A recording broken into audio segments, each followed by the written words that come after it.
The first sound was the door splintering. Ron Miller was asleep inside his remote Alaska cabin when the crash tore him upright. It was deep winter, the kind that froze the river solid and locked the forest into silence. His cabin sat miles from the nearest road, surrounded by black spruce and snowdrifts that reached halfway up the windows. There were no neighbors close enough to hear anything. Whatever was happening, he was alone with it. Before he could fully rise from his bunk, flames rolled across the far wall. An intruder had forced entry and set the cabin ablaze. Investigators would later determine that accelerant had been used and that the fire had been ignited near the entry point to block escape. At the time, all Ron understood was heat and smoke moving fast.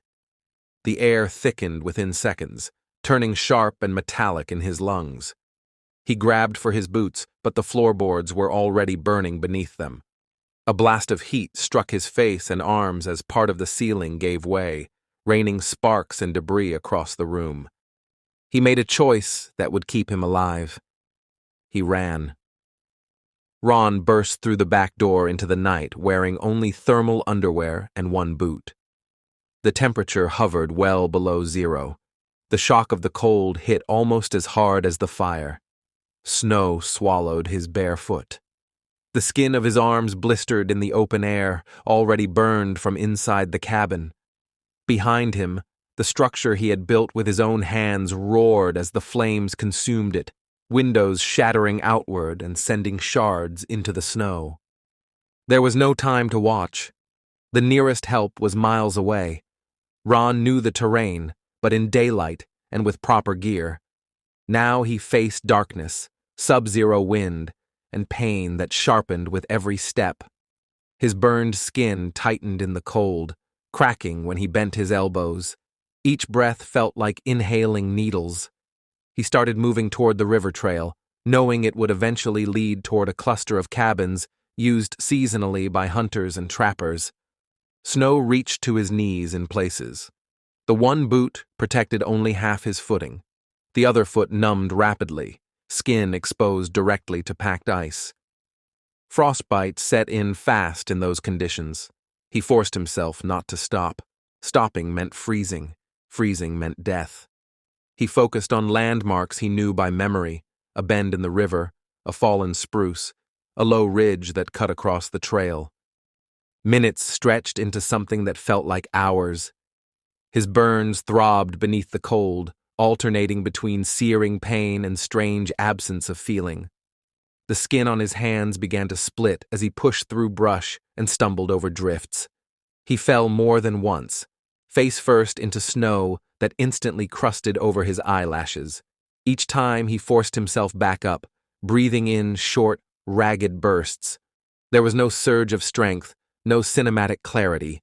There was only the calculation that lying still would end him.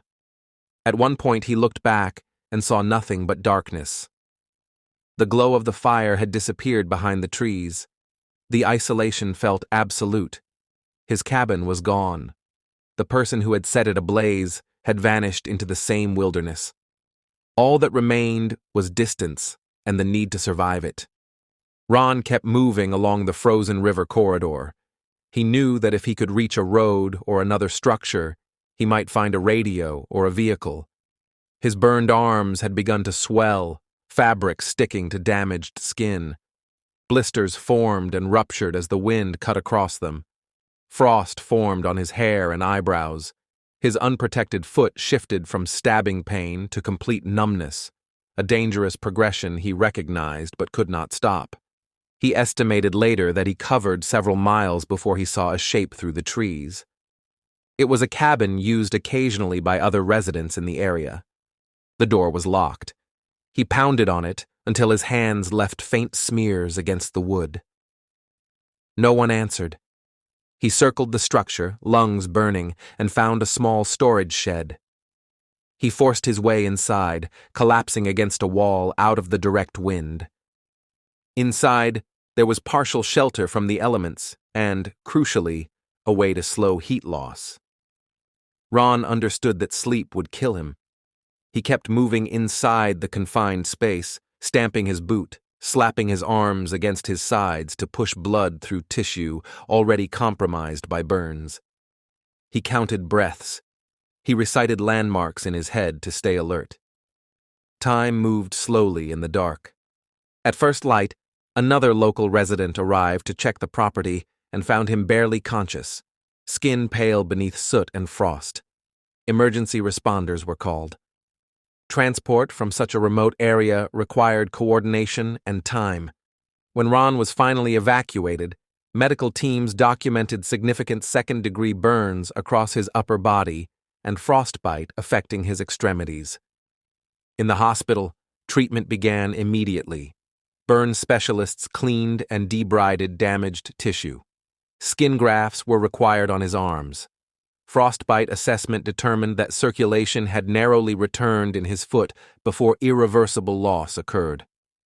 Doctors later remarked that the extreme cold may have limited deeper thermal penetration in some areas, while simultaneously threatening tissue survival elsewhere. The combination of burn trauma and cold exposure created a complex medical picture. Law enforcement investigated the cabin fire as deliberate arson. The scene revealed forced entry and clear signs of accelerant use. The positioning of the ignition suggested intent to trap the occupant. Interviews focused on possible disputes and motives. What was certain was that the attack had been calculated.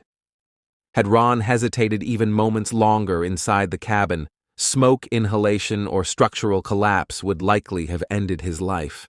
Recovery took months. Physical therapy followed graft procedures. Frostbite damage left lingering sensitivity and partial loss of sensation. The scars on his arms remained visible, textured reminders of a night measured in steps across frozen ground. Emotionally, the loss extended beyond injury. The cabin had held tools, supplies, journals, and years of self-sufficient labor. All of it was gone. Yet Ron returned to the wilderness after healing.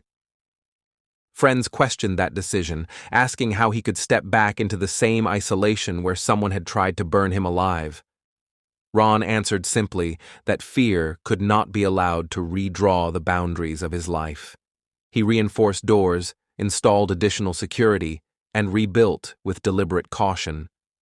The land itself had not attacked him. A person had. He refused to surrender the quiet he valued because of one act of violence. The intruder had intended to leave him with no exit. Instead, Ron forced his own path through miles of subzero darkness.